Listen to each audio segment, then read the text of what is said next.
Hello and good morning. Today we will be talking about regulation of gene expression in eukaryotes. On Monday we talked about regulation of gene expression in prokaryotes. So this is the continuation of the same topic. I'm following chapter 19 today. So page numbers are noted here. And these are the main topics that we will be covering today. All right, let's see. So we already talked about regulation of gene expression in prokaryotes. We went over a few examples. Expression of genes in eukaryotes is regulated in a somewhat similar manner to prokaryotes. There are additional steps in eukaryotes, of course, which include splicing to generate different products, and this need to be regulated. And we already talked about RNA splicing in our transcription chapter. Transcription is regulated by activators and repressors and other regulatory proteins, and these activators, repressor, and additional regulatory proteins are the ones that we will be discussing today. So here, you have already seen this figure, but let's just go over this one more time. This is bacteria. In bacteria, regulation.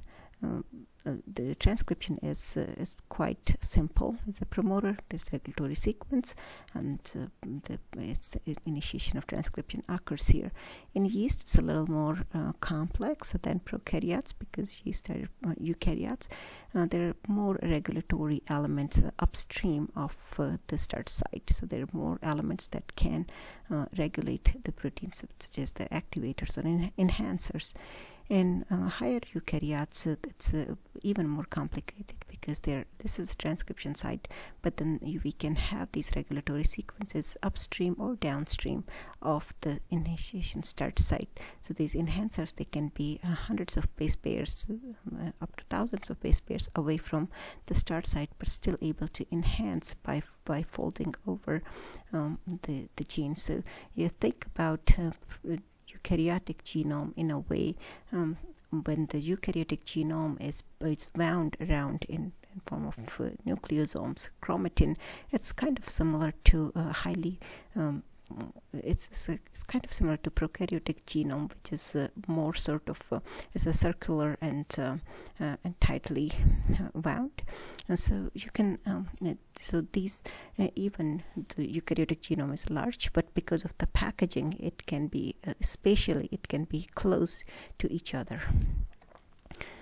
Nucleosome and their modifiers can because genome is wrapped in histones to make these nucleosome. This can reduce expression of many genes, because it can conceal the regulatory elements, or it can hide those regulatory elements. So if the regulatory elements are already found around the histones, those are not available for the regulatory proteins to bind to those.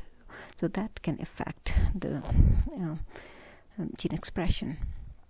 There are several enzymes that rearrange or chemically modify histones. We have already talked about those, and we will briefly talk about those today. Again, and these can affect the transcriptional machinery. In eukaryotic genome, there are more regulators, and the regulatory sequences are more extensive. So individual binding site or regulator binding sites, and the stretch of DNA that encompass the complete collection of regulatory binding sites is called a regulatory sequence. This regulatory sequence can spread 1,000 of nucleotide from the promoter, both upstream and downstream, as we just saw. So here we can see that all these sequences together are regulatory sequences. These are individual binding sites. The individual regulatory proteins will come and bind to these sequences together. These are called regulatory sequences. These can be thousands. These can spread thousands of nucleotide from promoter, starting from here all the way here. And these can be both upstream, as I mentioned, and these can be downstream. The formation of pre-initiation complex for transcription it describes binding only at the core promoter. Right? This is this is in this is in prokaryotes that we just talked about yesterday or on Monday. So here is in basal level of transcription, this is RNA polymerase. It will come and bind to the promoter. This is a basal level of transcription. But if there's an activator that binds to the activating site, that this can enhance, this can activate the level of transcription. So similarly in eukaryotes as well. When the pre-initiation complex binds at the core promoter, analogous to prokaryotic RNA pol binding to weak promoters, it can give the basal level of expression without an activator. But when the enhancers bind in eukaryotes, then that will be an increased expression. So in eukaryotes, additional control elements, and these are required to stimulate binding at core promoter, and this is called induction of transcription, right? So let me explain it again. So in promoters, in prokaryotes, the basal level of transcription is usually happens when the RNA pol binds to a weak promoter. A weak binding to this weak promoter here will only allow some transcription, but when this weak promoter binds to an activator, it can increase the level of transcription. In eukaryotes, this binding, you might remember when we were talking about transcription, it's not only just the basal promoter that the regulatory elements needs to bind. In eukaryotes, it's these regulatory elements as well, where the specific transcription factors need to bind, not just the general transcription factor, but specific transcription factor will bind to these additional sites in order to induce the transcription. Let's talk about enhancers. So what are enhancers? Enhancers are segments of DNA that stimulate transcription. These enhancers are position and orientation independent, so it doesn't matter where these are. This can be located anywhere on the chromosome. So it can be clobases away from promoters that they enhance. And the enhancer doesn't need to be on the same DNA molecule, so that they can be cis, they can be trans molecules. Okay. So cis is when the enhancer is present on the same DNA, and trans is when the enhancer or the regulatory protein is present on a different DNA, so that they can still enhance the promoter activity. Enhancer bind specific transcription factors. These are called enhancer binding proteins or activators. These proteins then assist formation of the pre-initiation transcription complex in eukaryotes. And here in this example, so one is DNA. This is enhancer. This is the sequence, enhancer sequence that can stimulate transcription. This 3 is promoter of that gene.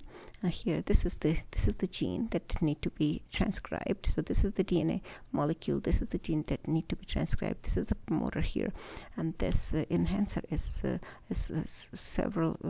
hundreds of base pair upstream of this promoter site here. Now, this is the transcription activator protein or specific transcription factor.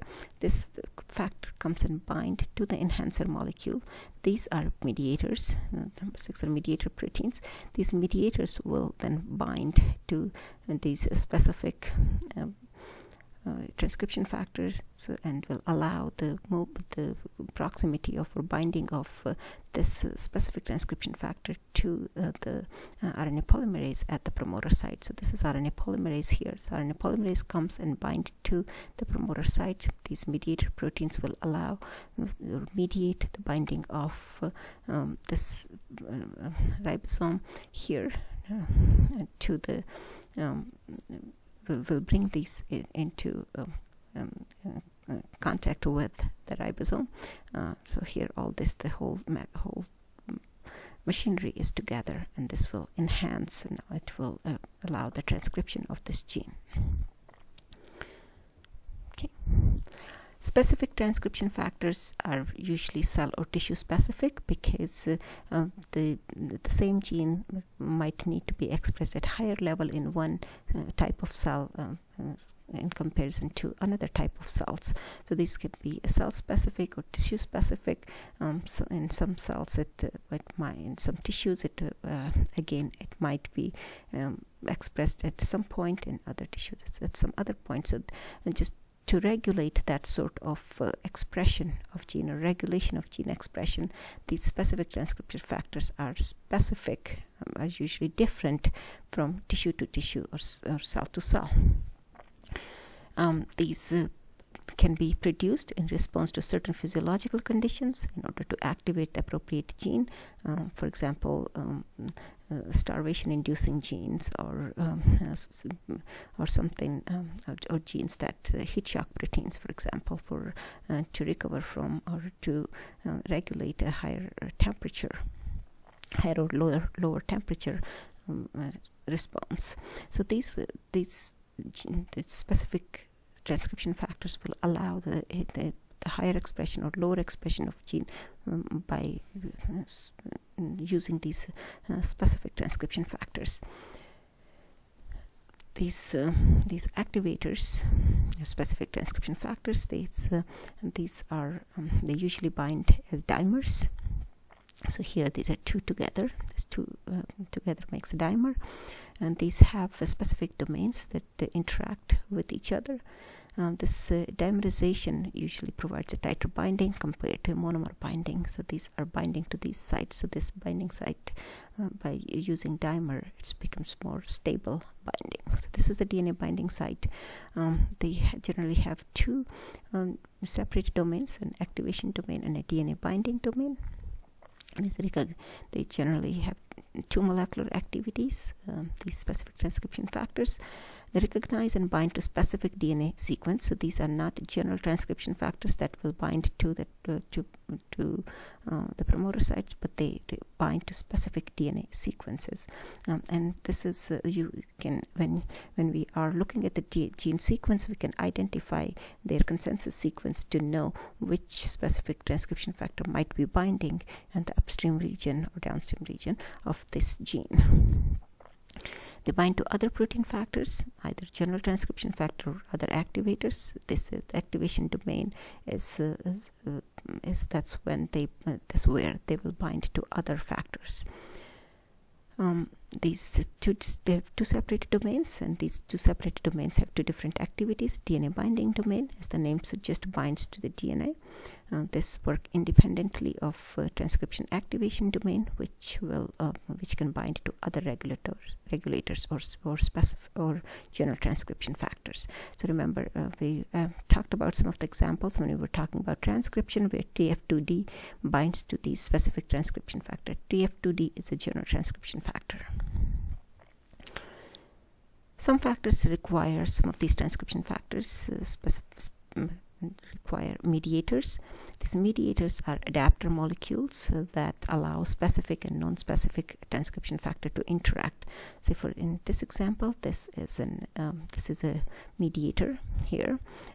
This is DNA binding site. This is gene no transcription because there is no transcription factor bound. Here this transcription factor comes and bind to DNA binding domain, but the mediator hasn't bound yet, so still no transcription. Then this mediator, when this mediator binds and activates the transcription factor, this will allow transcription, usually by interacting with other molecules such as the general transcription factors. Steroid hormone receptor is a pretty good example of using these mediators. It requires CAMP or CBP binding protein, CAMP binding protein. This CAMP or CBP it act as a bridge between specific and general transcription factor. So suppose this is a specific transcription factor bound to DNA binding site.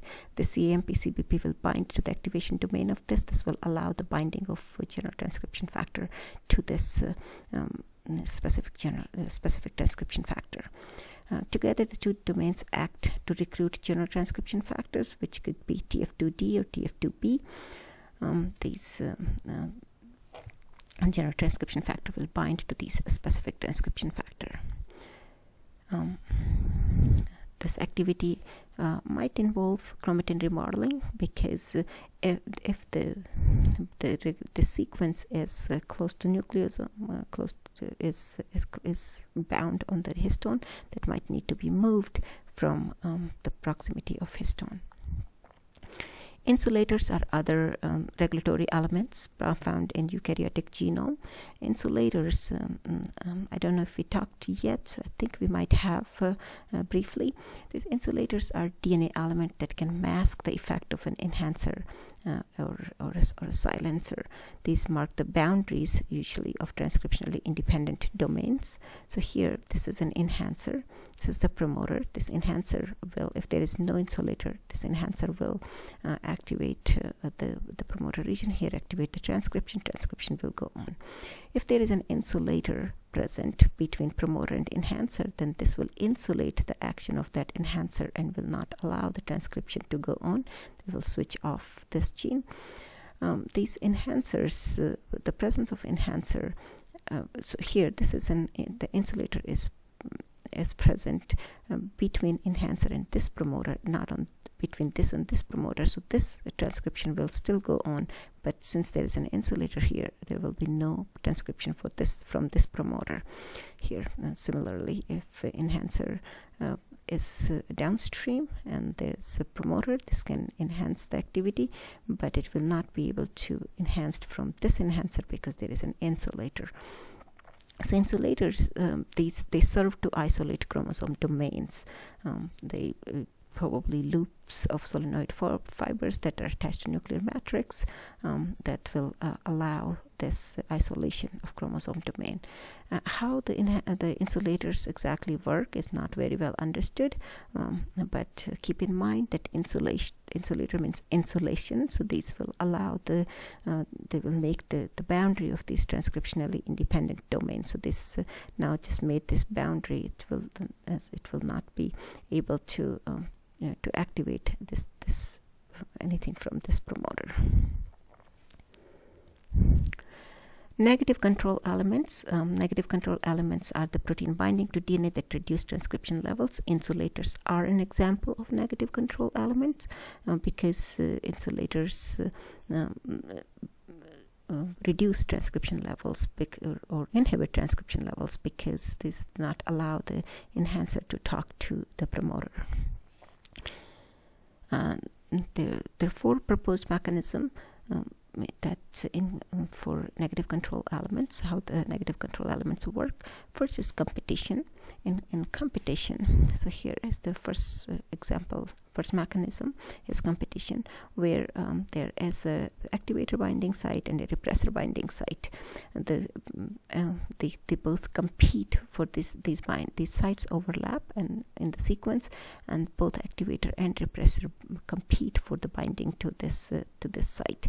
And if the repressor binds first, then the activator will not be able to bind, so that way it can inhibit the transcription.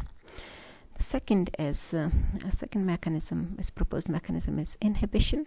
So here in inhibition, where repressor binds close to the activator, so this is activator in green, repressor is in red-orange. Their binding sites are close together. They interact, their domains interact with each other, and so this repressor then masks the activity of this activating domain of this transcription factor. So this will inhibit this, even though it's able to bind, but since the repressor is there, it will not allow the transcription. Direct repression is so here's the direct repression. In a direct repression, this direct binding of repressor protein to direct binding to transcription initiation complex. With this here, this is the mediator, this RNA pole. This is the whole initiation pre-initiation complex is here, and this repressor binds to this initiation complex through this specific sequence on DNA, and this will not allow the transcription to elongate. So initiation will happen, but it will not be able to go into elongation because for remember transcription to go into elongation, this whole ribosome has to not ribosome,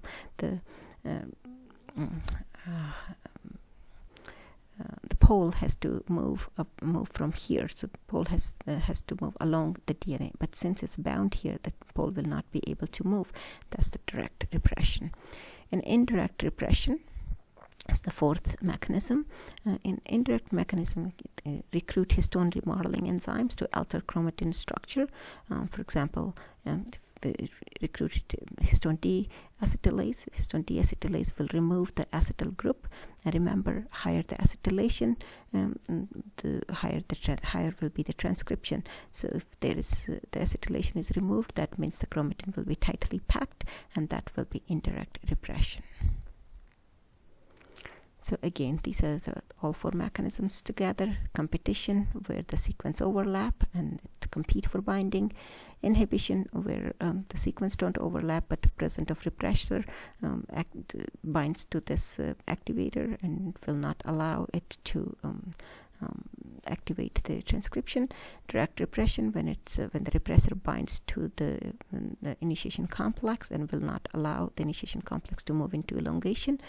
And indirect repression by histone modification, where deacetylase might remove the acetyl groups, making this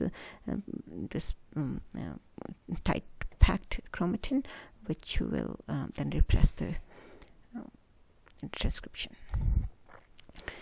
Transcription silencing. When we say transcription silencing, we usually mean that long-term gene inactivation.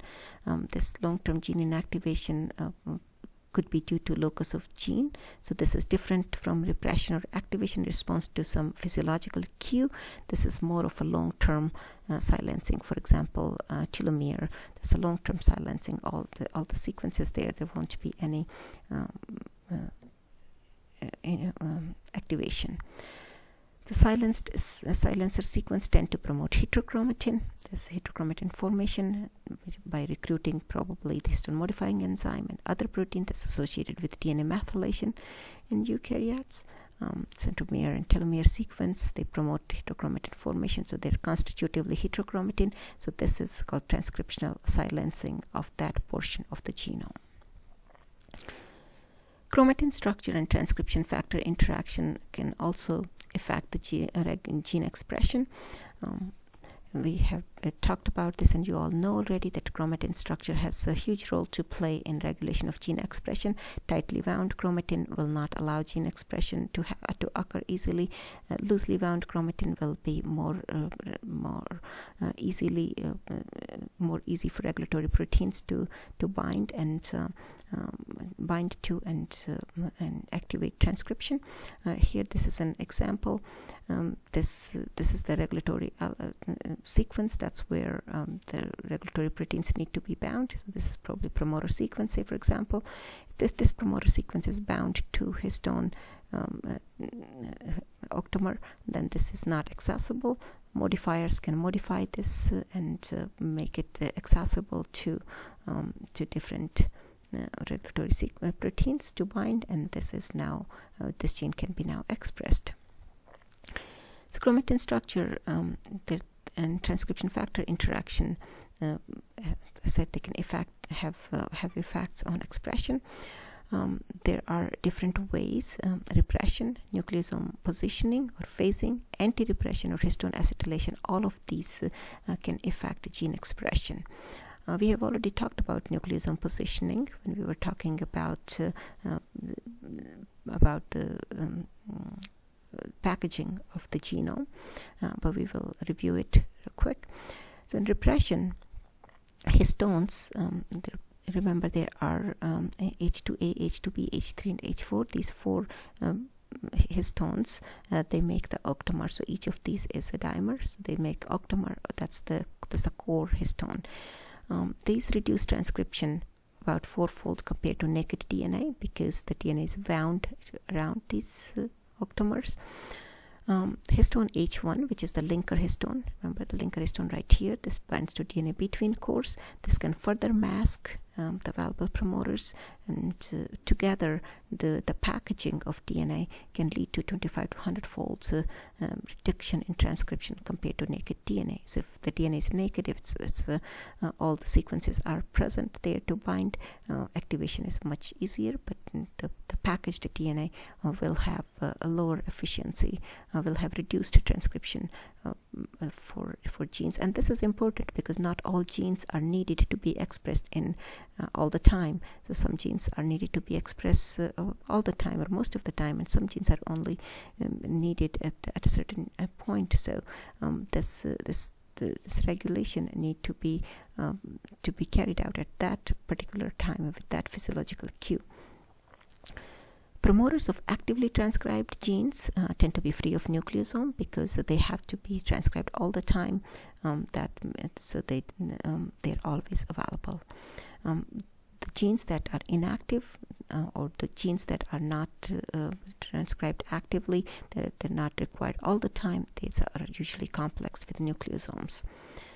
Histones and activators can interact. They change the availability of binding sites, so different forces can work on gene expression. Nucleosome positioning or phasing, remember there are 3 different ways nucleosome positioning or phasing can happen. We've talked about this earlier. Response element may not be covered by nucleosome in cells where their genes will be needed and are therefore accessible to transcription factors. In other cell, the same response element might be covered by histones, and those histones need to be removed. Right? If that gene is needed to be expressed in that cell. If it's not needed to be expressed in that cell, then it can stay covered by histones in that particular tissue type or cell type. Anti-repression is where some of the transcription factors, they can compete with histones for DNA binding. However, this competition happens before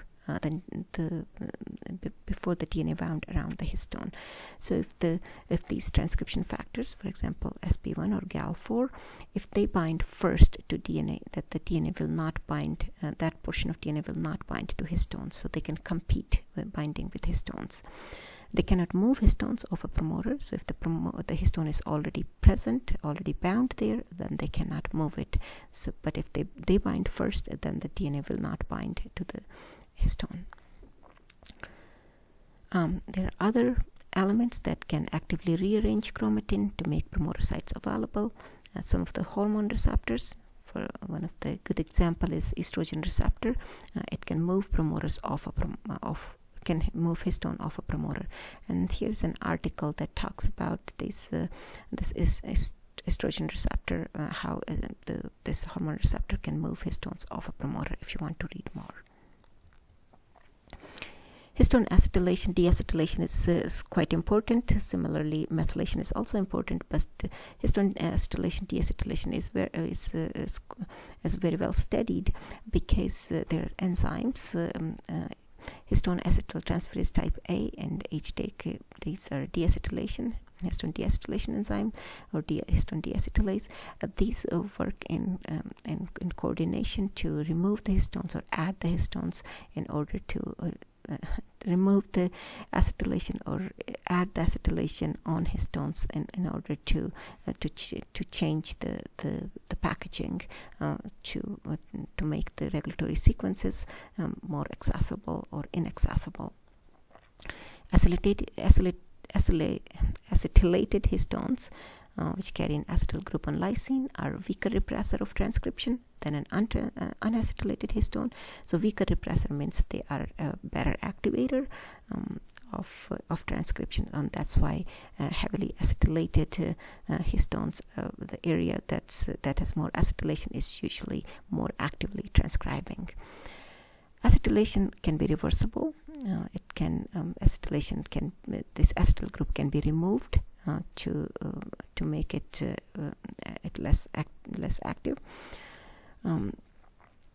This this histone acetyltransferase type A histone acetyltransferase localizes to the nucleus, and it can change this pattern in the nucleus. Acetylated histones interact probably with these general transcription factor TF2D and other proteins through bromodomains to promote transcription. Remember, we talked about chromodomains and bromodomains. Bromodomains are usually involved with higher transcription, and chromodomains are opposite, are more involved with lower transcription or repression. Deacetylation involves specific histone deacetylase or HDAC, which act through DNA binding proteins or mediator, and this HDAC can remove the acetyl group, and removing of acetyl group can bring the histones together, make it more compact. Another way of regulating gene expression in eukaryotes is called locus control region. This locus control region, or LCR, is a combination of DNA elements that regulate a cluster of genes. It's not similar to operon of prokaryotes, but the multiple genes can be multiple genes of the same gene family can be regulated by DNA elements. So it's a cluster of genes. It's a very well-studied example of LCRs. There are many genes in eukaryotes, in humans, that are regulated in this manner, that are regulated by LCR, by locus control region. Very well-studied example is human globin genes. This is a cluster made up of 5 genes. So here you can see there are 5 genes, epsilon, alpha, delta, and beta. Two of alpha G,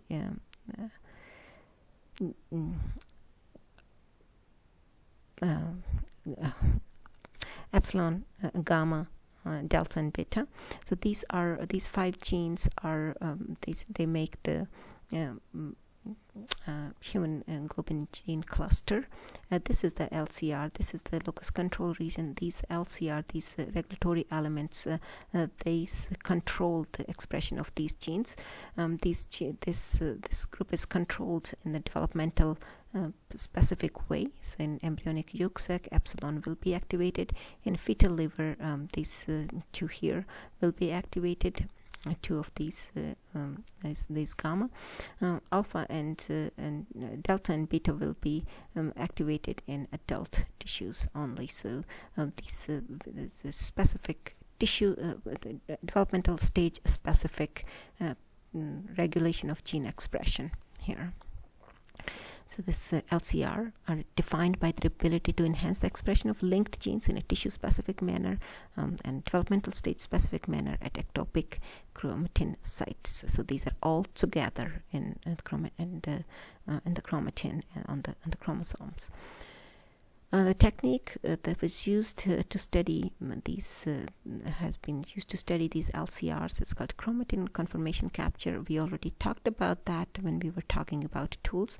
So this is Hi-C or 3C, chromatin conformational capture experiment. It shows that an LCR upstream of globin cluster, it moves in close proximity to either the fetal genes or the adult globin genes, and it therefore regulates this particular set of genes depending on which developmental stage there is.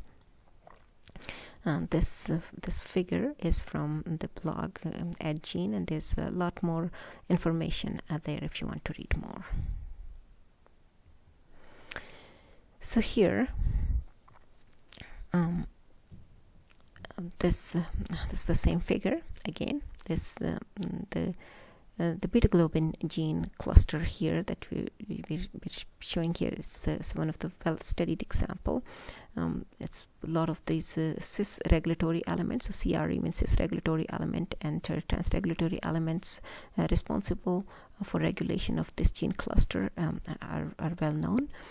This here, it suggests that potentially there is a regulatory element right between the genes of the fetal genes and adult bone marrow genes, and these will be expressed in adults. And this there's more regulatory sequence here, and this will help the LCR to come close closer to these genes when the expression of these genes is needed. This locus is made up of 5 globin genes, as we talked: epsilon, gamma, delta, and beta. So delta, beta, gamma, and epsilon. These are regulated by a common enhancer cluster, or LCR. So here, this is the LCR. This is common for all of these. This LCR in itself consists of 5 open chromatin sites, and these are called open sites or hypersensitive sites. This HS means hypersensitive sites, HS1 to 5. And these sites are the one that regulate the expression of these genes. The genes are expressed starting from left to right, because these are different developmental stages. So embryonic stage will be first. So epsilon will be expressed first, and then the fetal genes, and then the adult genes. These left to right. This expression is a developmental stage specific manner, and the LCR is required for high levels of globin gene expression, because this regulation is to activate a high amount or high level of transcription of these genes when needed in that particular developmental stage. This LCR can be several kilobase pair upstream of the globin genes, but it comes in close proximity to the gene that needs to be activated at the given developmental stage. So here, this is an example. This shows that how this might happen due to chromatin looping. So this is LCR. These are all the genes, epsilon, and these gamma, those fetus specific, and this is here delta and beta, which are adult specific. This LCR here will come in close proximity to either of these genes or these genes. This first it looks for first it will oscillate through these genes to look for the correct position, and when it's find the correct position, it will be stabilized there in order, and it will regulate the expression of those genes. Okay, so now I will talk a little bit about how the signal is localized to the nucleus. Okay, a lot of this stuff is happening in the cell, but how everything moves to nucleus. Say we have something happens, you have a physiological cue, and then that information need to be sent to the nucleus. This is called, you should call a signal transduction cascade, where a signal will be transduced to the cascade a cascade of events will happen, and the signal will be then sent to the nucleus. So here, for example, this is the cell membrane. This is the cell membrane here. This is outside of the cell. This is inside of the cell. These are some of the cell membrane receptors. These cell membrane receptors are here. In this particular example, this is a signal molecule. Something happened. The signal molecule came and bound to this receptor on the cell membrane. The binding of this receptor to the membrane then leads to a number of different events. For example, in this, it looks like a phosphorylation event, because it's a tyrosine kinase receptor. So that will be the ligand bound to receptor. It phosphorylated the receptor because of this enzyme, kinase enzyme. This will add these phosphate groups. These phosphate groups then will other protein that comes in contact with or will come closer to, because of this phosphorylation, there other events happen. So this protein gets phosphorylated. This is looks like a G-coupled receptor. So where this GDP, now this is this was an inactive molecule, inactive secondary molecule. This secondary molecule, then this GDP get converted into GTP. This get activated here. This activation of the secondary molecules will then activate the other downstream molecules here in this example. This now is a example of a MAP kinase. this MAP kinase gets phosphorylated. This MAP kinase will then phosphorylate other. If it phosphorylates a transcription factor, this transcription factor will then enter into the nucleus and bind to DNA and activate transcription. So these are a lot of events happen by one cue that occur in the cell. Signal transduction cascade can be activated by a signal from the membrane. So a ligand binding to a membrane receptor. So here ligand binding to membrane receptor results in phosphorylation of various regulatory proteins. The final step is usually involves an activated or phosphorylated protein kinase. For example, this is an activated or phosphorylated protein kinase here. That will enter into the nucleus and phosphorylate specific transcription factor, change in affinity, DNA binding. So here this phosphorylates this transcription factors. This transcription factors goes into the nucleus. For example, MAP kinase pathway. Here, MAP kinase pathway is involved in cell division and proliferation. This is cell growth. And this will activate these transcription factors, and these transcription factors then will move through either by binding the nuclear receptors, or can go through the nuclear pore once it's activated.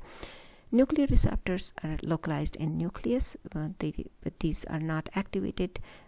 They will not activate DNA until the ligand is bound to the receptor first, and these once the ligand is bound to the nuclear receptor, and then the nuclear receptor will get activated, and then it will activate. Send the signal into the nucleus as well. For example, thyroid receptor, retinoid receptor, both are nuclear receptors. This is a really good paper if you want to read more about how a receptor can associate with the promoter. And this was really a really groundbreaking study, because insulin receptor as you might know, that insulin signaling pathway can regulate a multitude of different physiological processes in the cell, and so many things that happens in the cell. Insulin signaling is involved in one way or the other way. So for a long time, people just puzzled that how insulin receptor does all these different or control all these processes. So most of the time we just thought that, okay, insulin receptor is interacting or talking, cross-talking with these different receptors. But this paper is really great, because it shows that insulin receptor can associate with promoters and genome-wide and regulate gene expression. So it doesn't have to crosstalk with other receptors. It can actually bind to the promoters and of so many genes. That it can regulate gene expression. So it's a really nice paper to read more about gene expression.